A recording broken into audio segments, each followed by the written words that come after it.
Hello, Horizon. Our Advent verse for today is Psalm 122, verse 1, and it reads, I was glad when they said to me, let us go into the house of the Lord. I think Advent season is a good time for us to consider what it means to be glad. Now, what it does not mean is to be happy in and of itself.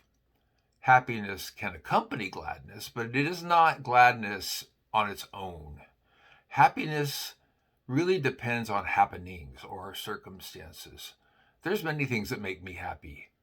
I'm happy when USC wins football games.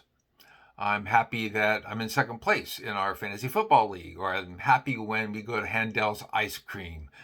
Those kinds of things that make us feel good. All of these things are great, but they're not gladness because circumstances constantly change. And our gladness does not. The things that make us deeply glad do not change. Gladness is like the firm foundation in my soul that helps me to find strength and stability and serenity because it has that quality of being unchanging.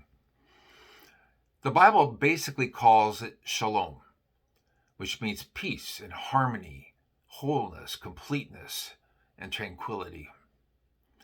Shalom can exist in our souls despite the ever-changing circumstances in our lives. It gives us the strength to persist. It's the posture of waiting.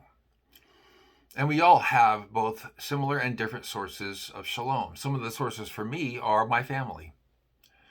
My family is where I belong, and it's that sense of belongingness that deep in my soul gives me that foundation of shalom. Friendship.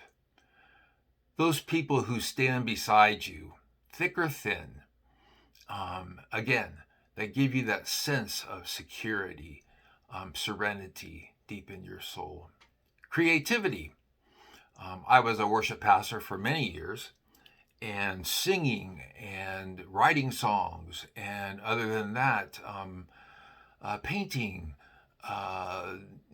decorating my home. Those are the kinds of things, creative things, that also feed my soul. And then lastly, and most importantly, is my faith. In my life, God, the Father, the Son, and the Holy Spirit have been my rock, my fortress, my firm foundation when I feel like giving up.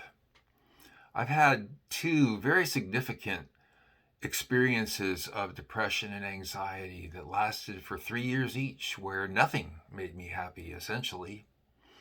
My sources of gladness but helped me, though. My family, my friends that stood with me, who were present with me.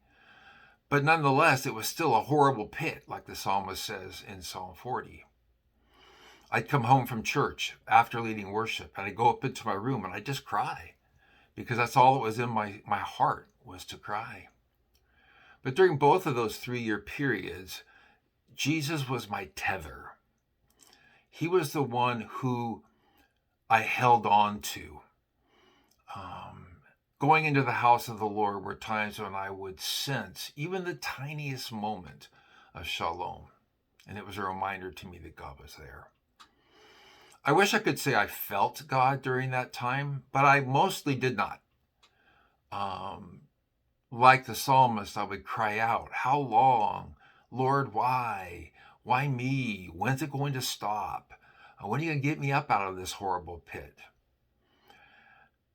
And that was based on my happenings. Eventually, things changed. Things got better. And so for me, gladness is that deeper sense of peace and solitude that comes not from my happenings, but comes from those things in my life that have meaning. So if you're happy right now, count your blessings. If you are in need of gladness, look for it in those sources that feed your soul. But mostly look for it in the house of the Lord, in the persons and the presence of the Father, Son, and Holy Spirit. For it's in these things you'll find shalom. God bless you.